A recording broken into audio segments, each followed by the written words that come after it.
Assalamualaikum warahmatullahi wabarakatuh. Perkenalkan, nama saya Yunita Adinda. Saya dari Prodi Bahasa dan Sastra Indonesia, Fakultas Keguruan. Di sini saya akan menjelaskan perbedaan antara hermeneutik dan semiotik. Apa sih hermeneutik itu? Mari kita lihat. Metode hermeneutik awalnya merupakan metode interpretasi terhadap teks-teks suci yang kebanyakan terdapat pada kitab suci. Jikalau semiotik lebih banyak digunakan dalam studi kultural. Sekilas dari sisi kegunaannya untuk analisis teks, hermeneutika terlihat mirip dengan semiotik. Namun, ada karakteristik khusus dari hermeneutik yang membedakan dari semiotik, yaitu kekuatan subjektif penafsirannya. Semiotika berbeda dari hermeneutik, memiliki penekanan pada sisi diakronik dan sinkronik dari hermeneutik. Menurut saya, akurasinya mengandalkan pada ketajaman kemampuannya serta bagaimana ia bisa secara tulus, genuine menginterpretasi tafsir-tafsir hermeneutis tersebut. Bisa kita lihat kualitasnya dalam masyarakat kita, seperti bagaimana pengakuan seorang bom bunuh diri tentang apa yang ditafsirkannya tentang kematian.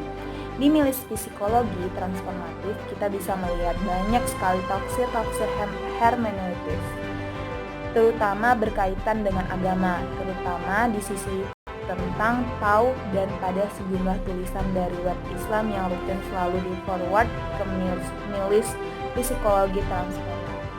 Khotbah-khotbah agama, ramalan dalam sejumlah tipikal tertentu, interpretasi psikologi seringkali juga dilakukan secara hermeneutis. Beberapa bahkan tanpa dilandasi adanya kemampuan untuk menghasilkan akurasi dalam kasus ramalan yang dilakukan secara hermeneutis.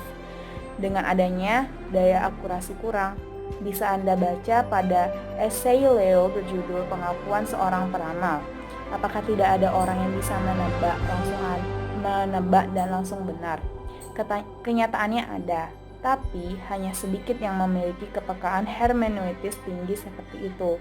Lebih banyak yang tidak memiliki, tapi berlagak memiliki. Sama juga dengan psikolog yang ketika pertama melihat orang lalu berlagak tahu dengan menebak ini. Semiotika mengandalkan pada kekuatan menghubungkan sesuatu dengan yang lain. Tarot misalnya bekerja dalam asas semiotis karena mengandalkan pada sinkronisitas, baik sinkronisitas antara simbol-simbol dalam kartu dan simbol-simbol akrais, juga sinkronitas antara pewacana dan klien. Inilah sebenarnya yang seringkali dijelaskan oleh Vincent dan Leo sebagai kerangka ilmiah dalam meramal. Memang apa yang dilakukan bisa ditempatkan dan dalam konteks ilmiah. Karena sisi sinkronik dan diakronik dalam semiotika memiliki sejumlah kemiripan dengan hukum validitas dan reliabilitas dalam ilmu pengetahuan.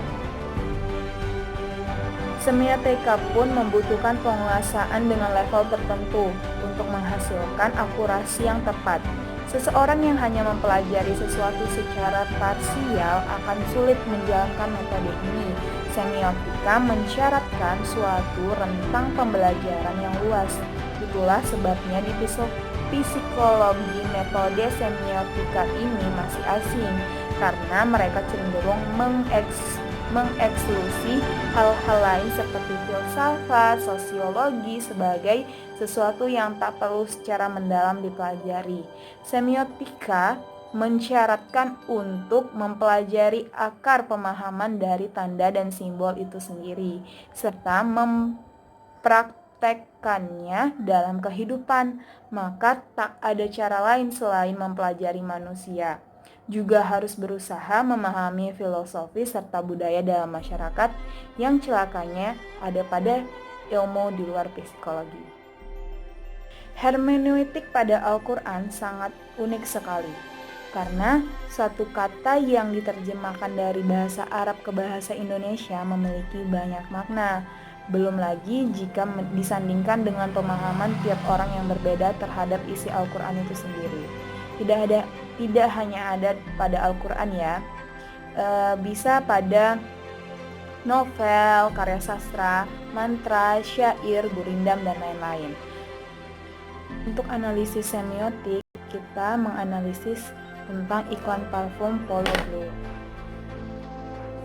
Di dalam tampilan iklan terdapat 6 jenis tanda, yaitu yang pertama sosok pria, yang kedua ikon parfum, yang ketiga bentuk tubuh atletis, yang keempat baju berkerah, yang kelima warna biru, yang keenam gambar orang berkuda dengan memegang tongkat pemukul.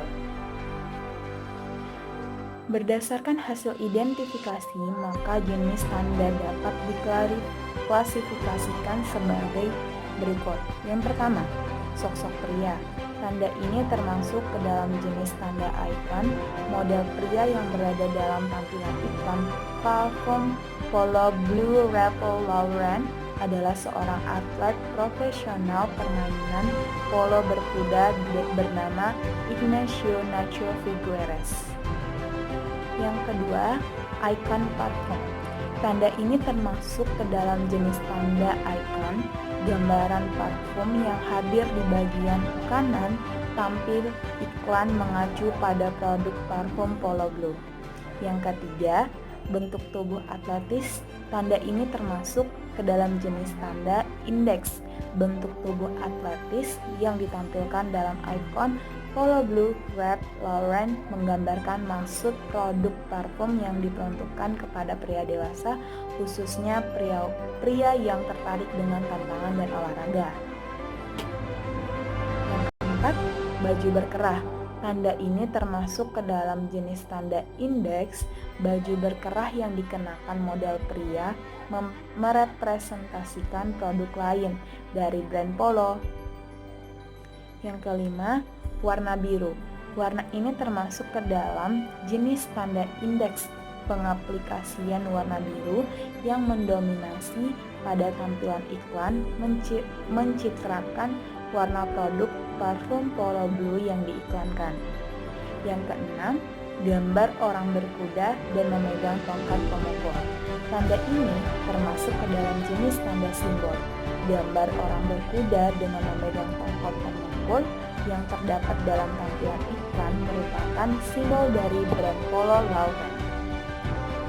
Dari hasil analisis konotasi yang terkandung dalam iklan parfum, maka dapat disimpulkan bahwa setiap iklan parfum memiliki makna yang beragam dan sangat tergantung pada keinginan dan latar belakang pengetahuan pemberi makna serta kesepakatan baru yang ada dalam masyarakat.